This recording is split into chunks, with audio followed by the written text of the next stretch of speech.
No són turistes, tot i que estan en un dels llocs més visitats de la ciutat.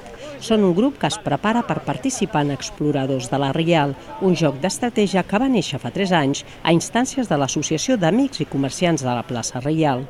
Portar els barcelonins cap a la plaça Reial, que descobrissin els comerços, els establiments que hi ha a la plaça Reial, que veiessin que no estan adreçats exclusivament al turista, sinó que poden tenir també interès pels barcelonins i, per tant, volíem crear una activitat que generés molta interacció amb els comerços. El joc consisteix a acumular en una hora el major nombre d'encerts a les preguntes que es formulen a través d'un codi QR.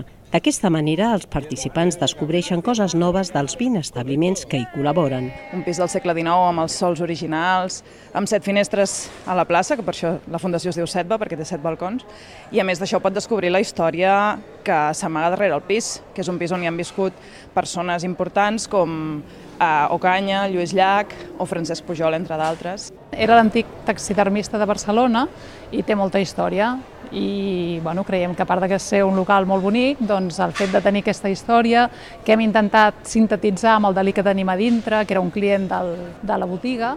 Tothom que hi jugui descobrirà aspectes històrics, curiosos o informació actual dels comerços d'aquesta plaça. Els interessats a participar en Exploradors de la Reial es poden inscriure a través del web totjugar.cat.